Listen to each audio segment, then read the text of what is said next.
तो दोस्तों आपने रोटोमैक पेन का नाम तो ज़रूर सुना होगा। ये एक ऐसा पेन है जिसका इस्तेमाल आपने भी किया होगा।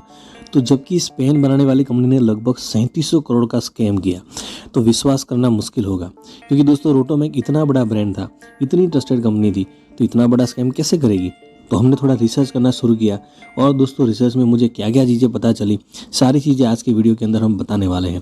तो आपको ये समझ में आ जाएगा कि रोटोमैक कंपनी ने 3700 करोड़ का स्कैम कैसे किया। लेकिन दोस्तों आगे बढ़ने से पहले मैं रिक्वेस्ट करना चाहूँगा कि आप हमारे चैनल को सब्सक्राइब करें और वीडियो को एंड तक ज़रूर देखें। नमस्कार दोस्तों, मेरा नाम है प्रियल कुमार और आज की वीडियो में हम बात करने वाले हैं रोटोमैक स्कैम के बारे में। चलिए दोस्तों, सबसे पहले बात कर लेते हैं रोटोमैक कंपनी की शुरुआत कब हुई और किसने इसकी शुरुआत की। इस कंपनी की शुरुआत करने वाले गुजरात के एक व्यापारी थे जिनका नाम था मनसुख कोठारी। मनसुख कोठारी गुजरात से निकलकर कानपुर चले गए और वहाँ जाकर उन्होंने पान मसाला बनाकर बेचने का बिजनेस शुरू किया और उनकी कंपनी का नाम था पान पराग। दोस्तों आपने पान पराग का नाम तो जरूर सुना होगा। 1985 के टाइम में ये इंडिया की एकमात्र ऐसी कंपनी थी जो सबसे ज़्यादा एडवर्टाइजमेंट करवाया करती थी। आपको वो शम्मी कपूर वाला ऐड तो याद होगा जिसकी टैगलाइन हुआ करती थी कि बारातियों का स्वागत तो पान पराग से किया जाना चाहिए। मनसुख कोठारी के दो बेटे थे, विक्रम कोठारी और दीपक कोठारी। ये दोनों अपने बाप को बिजनेस में हेल्प किया करते थे और कुछ सालों के बाद मनसुख कोठारी ने अपने बिजनेस का पूरा दारोमदार इन दोनों को ही सौंप दिया था। इसके बाद में दोस्तों विक्रम कोठारी को लगा कि स्टेशनरी बिजनेस में बहुत ज़्यादा स्कोप है, तो उन्होंने 1992 में रोटोमैक कंपनी की शुरुआत की। कुछ टाइम तक सब कुछ सही चला। उसके बाद 1999 में बंटवारा हो गया, मतलब दोनों सेपरेट हो गए। तो उसके बाद में दीपक कोठारी को पान पराग का बिजनेस मिला। इसके अलावा जो विक्रम कोठारी थे उनको रोटोमैक कंपनी और साथ ही साथ में कुछ ऐसी कंपनीज मिली जो इंपोर्ट एक्सपोर्ट का बिजनेस किया करती थी। उसके बाद में दोस्तों विक्रम कोठारी चाहते थे कि उनकी जो कंपनी है रोटोमैक वो पूरे वर्ल्ड लेवल पे इंटरनेशनल ब्रांड बन जाए। इसके लिए उन्होंने अपनी कंपनी को अलग अलग देशों में एक्सपेंड करना शुरू किया और देखते ही देखते उन्होंने 38 देशों के अंदर अपने बिजनेस को एक्सपेंड कर लिया। वहाँ से उनको सेल आने लगा। इसके अलावा वो चाहते थे कि इंडिया के अंदर भी हर कोई रोटोमैक के कई पेन यूज़ करे। इसके लिए उन्होंने एक नया ऐड कैंपेन बनाया जिसके अंदर सलमान खान को लिया गया था। आपने वो ऐड 2007 के समय में ज़रूर देखा होगा। 2007 तक सब कुछ सही चला। उसके बाद में 2008 में उन्होंने अलग अलग बैंकों से लोन लेना शुरू कर दिया। अब ये लोन उन्होंने क्यों लिया वो भी हम समझाते हैं। देखिए, जैसे कि मैंने आपको बताया था कि उनके हिस्से के अंदर रोटोमैक कंपनी आई थी और कुछ ऐसी कंपनियां थी जो इंपोर्ट एक्सपोर्ट का बिजनेस किया करती थी। तो उन्होंने बैंकों को कहा कि मुझे बाहर के देशों से सामान खरीदना है जिसके लिए मुझे लोन की ज़रूरत है। तो इसी आधार पर उन्होंने लोन लिया था। आपको बता दूं 2008 से लेकर 2013 के बीच में उन्होंने टोटल 7 बैंकों से लोन लिया था और टोटल लोन का अमाउंट जो था वो 2900 करोड़ था। दोस्तों आप अपने स्क्रीन के ऊपर हर एक बैंक की डिटेल देख पा रहे हैं। जैसे बैंक ऑफ बड़ौदा से लगभग 456 करोड़ का लोन लिया गया था, बैंक ऑफ इंडिया से 756 करोड़, इंडियन ओवरसीज बैंक से 771 crore, union bank of India से 458 करोड़, इलाहाबाद बैंक से 330 करोड़, बैंक ऑफ महाराष्ट्र से 50 करोड़ और ओरिएंटल बैंक ऑफ कॉमर्स से 97 करोड़। तो ये टोटल मिला के 2919 करोड़ के आसपास का ये लोन लिया गया था। लेकिन दोस्तों कुछ साल के बाद बैंक ऑफ बड़ौदा को लगने लगा कि ये जो विक्रम कोठारी हमसे लोन ले रहे हैं इसका इस्तेमाल वो सही तरीके से नहीं कर रहे, किसी और चीज़ के लिए कर रहे, जिसकी वजह से उनको उनके ऊपर शक होने लगा। उनको लगने लगा कि ये कोई स्कैम कर रहे हैं। अगर आप अपने बिजनेस के लिए किसी बैंक से लोन लेते हैं और बिजनेस का लोन अमाउंट आप किसी और चीज़ के लिए, अपने पर्सनल यूज़ के लिए करते हैं, इसका मतलब आपने जो पैसा है वो बिज़नेस के अंदर डाला ही नहीं, जिससे आपको फ़ायदा भी नहीं होगा और आप बैंक को लोन चुका नहीं पाओगे। क्योंकि जो भी लोन आपने खुद ने यूज़ कर लिया, तो दोस्तों ऐसी कंडीशन में इसका नुकसान होता है बैंक को भी और उस ऑर्गेनाइजेशन को भी। साथ ही साथ में आप भी डिफ़ॉल्टर हो जाते हैं। तो दोस्तों बैंक ऑफ बड़ौदा को भी यही लगने लगा था। तो विक्रम कोठारी को जो लोन दिया गया था वो सही काम के लिए यूज़ नहीं कर रहे थे, वो अपने निजी यूज़ के लिए या फिर किसी और काम के लिए उसका इस्तेमाल कर रहे थे। जब एक बार पीएनबी स्कैम सामने आया उसके बाद में बैंक ऑफ बड़ौदा ने विक्रम कोठारी का नाम सीबीआई को दे दिया। उन्होंने ये कहा कि ये विलफुल डिफ़ॉल्टर है। दोस्तों डिफ़ॉल्टर वो लोग होते हैं जो लोन लेने के बाद पैसा वापस नहीं करते, लेकिन विलफुल डिफ़ॉल्टर वो लोग होते हैं जिनके पास पैसा तो होता है लेकिन उनको पैसा देने की नीयत नहीं होती, वो जानबूझ के पैसे पे नहीं करते। बैंक ऑफ बड़ौदा ने कहा कि ये जो विक्रम कोठारी है इनके पास पैसे तो है लेकिन वो जानबूझकर विलफुल डिफ़ॉल्टर बने हुए। उसके बाद में सीबीआई ने जांच करना शुरू किया और उनको ये पता चला कि जो स्कैम है लगभग 3700 करोड़ के आसपास का है और उसके बाद में स्कैम लोगों के सामने आया। तो चलिए दोस्तों ये स्कैम एग्जैक्टली था क्या और ये स्कैम किस तरीके से किया गया था। देखिए, जैसे आगे हमने बताया था कि विक्रम कोठारी के पास रोटोमैक के अलावा कुछ ऐसी कंपनियां भी थी जो इंपोर्ट एक्सपोर्ट का बिजनेस किया करती थी। तो उन कंपनियों के लिए वो लोन लिया करते थे। अब दोस्तों होता क्या था कि जैसे मान लीजिए अगर आप इंपोर्ट एक्सपोर्ट का बिजनेस कर रहे हैं और आप किसी फॉरेन कंट्री की कोई कंपनी है उससे कुछ खरीदना चाहते हैं, तो आपको अपने बैंक से पेमेंट करना पड़ता है। अब उसको मान लीजिए कि अगर आपके पास बैंक से पेमेंट नहीं है तो आप अपने बैंक को बोल सकते हैं कि इसे सामान खरीदना चाहता हूँ, सामान खरीदने के बाद ये इंडिया में लाऊंगा, यहाँ पे बेचूंगा, इससे मुझे काफ़ी फ़ायदा होगा। तो बैंक क्या करेगी, उस कंपनी के लिए एक FLC इश्यू कर देगी। FLC मतलब फॉरेन लेटर ऑफ क्रेडिट। तो आपको सिंपली क्या करना होगा, वो FLC वो सामने वाली कंपनी को देना होगा।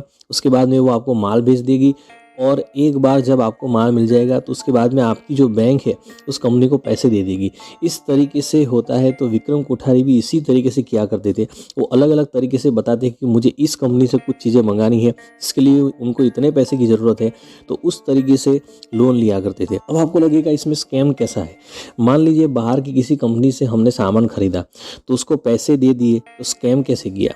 असल में दोस्तों सिंगापुर के अंदर बहुत सारी कंपनियों को फ़ोन किया था, जिसमें से कंपनी थी बागड़िया ब्रदर्स। तो ये क्या करते थे, ये बोलते थे कि बागड़िया ब्रदर्स से हम ये सामान खरीदना चाहते हैं, और उसके बाद में जो पैसे होते थे बैंक वाले बागड़िया ब्रदर्स को दे देते थे, और बागड़िया ब्रदर्स क्या करती थी, उसी पैसों को विक्रम कोठारी को वापस देती थी। अब दोस्तों ये जो बागड़िया ब्रदर्स एक सेल कंपनी थी जो विक्रम कोठारी ने ही बनाई थी, यही सबसे बड़ा स्कैम था। सेल कंपनीज ऐसी कंपनीज होती है जो खाली पेपर पे एग्जिट करती है, एक्चुअल में उनका कोई बिजनेस नहीं होता। तो दोस्तों मान लीजिए अगर विक्रम कोठारी ने कहा कि मैंने इनसे चावल खरीदा, तो चावल के लिए बैंक वालों ने पैसे तो दे दिए, लेकिन एक्चुअल में कोई चावल खरीदा ही नहीं गया। और उसके बाद में वो बागड़िया ब्रदर्स ने क्या किया, वही पैसे विक्रम कोठारी को वापस दे दिए, और विक्रम कोठारी उन्हीं पैसों का इस्तेमाल पर्सनल यूज़ के लिए किया करते थे। अब आप जानना चाहेंगे कि ऐसा क्या करते थे, तो मैं आपको बता दूं। देखिए, बैंक जो लोन दे रही है उसके ऊपर रेट ऑफ इंटरेस्ट जो होता है वो 6 से 7% का वो लिया करते हैं। अब जो पैसे बागड़िया ब्रदर्स को दिए जाते थे वो घूम फिर के विक्रम कोठारी के पास वापस ही आ जाते थे। अब उस पैसे का इस्तेमाल ये किसी और चीज़ के लिए कर सकते थे, जैसे कहीं और इन्वेस्ट कर सकते थे जहाँ से उनको ज़्यादा रिटर्न मिले, जैसे 10% या 12% स्टॉक मार्केट में इन्वेस्ट कर दिया। तो इससे जो ज़्यादा बीच का जो अमाउंट बचता है वो इनका प्रॉफिट हो जाता है। जैसे बैंक ने 6% के हिसाब से दिया, उन्होंने कहीं इन्वेस्ट किया, वहाँ से इनको 12% मिला, तो बीच का जो 6% था वो इनका प्रॉफिट हो जाता था। अब आप खुद सोचिए, अगर ये डायरेक्टली बैंक के पास जाएंगे और बोलेंगे कि मुझे पैसा वहाँ पे इन्वेस्ट करना है, तो उसके लिए मुझे पैसे की ज़रूरत है, तो शायद बैंक इनको पैसा नहीं देगी। ये बोलते थे कि मुझे सामान खरीदना है, और इसी तरीके से लोन लिया करते थे। दोस्तों विक्रम कोठारी ने छोटे छोटे करके बहुत सारे लोन लिए थे ताकि ये पकड़े ना जाए। तो मतलब इन्होंने मनी लॉन्ड्रिंग की थी, और जिसकी वजह से इनको पकड़ लिया गया।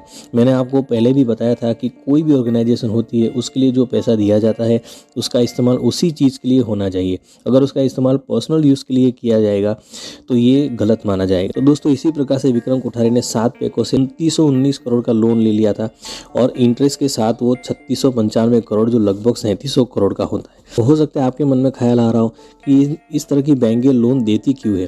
तो दोस्तों मैं आपको बताना चाहूँगा कि ये जो विक्रम कोठारी थे ये कैसे ब्रांड से आते थे, जो बहुत बड़ा ब्रांड था और उसका नाम पान पराग था। इसके अलावा इन्होंने खुद ने भी एक बहुत बड़ी ब्रांड रोटोमैक बनाया था। तो बैंकों को लगता था कि इतनी बड़ी कंपनीज है, अगर इनको लोन देंगे तो हमारे पैसे तो वापस आने ही वाले हैं, क्योंकि यह पैसे का इस्तेमाल बिजनेस के अंदर करेंगे, बिजनेस में इनको प्रॉफिट होगा, और इसके बाद में हमको भी अच्छा खासा इंटरेस्ट मिल जाएगा। इसके अलावा विक्रम कोठारी ने बहुत सारे बैंक एम्प्लॉयज़ को पैसे खिलाकर भी लोन लिए थे। इन्होंने अपनी जो प्रॉपर्टीज़ थी उनको भी ओवर वैल्यूज़ करके दिखाया था। बैंकों को लग रहा था कि विक्रम कोठारी की प्रॉपर्टीज़ है उनको जब्त कर लेंगे और उनको बेचा जाएगा तो उनसे रिकवरी हो जाएगी। लेकिन जब उनको पता चला कि उनकी जो भी प्रॉपर्टीज़ है वो ओवर वैल्यू करके लोन दिया गया है, तो ये उनके साथ धोखा हो गया।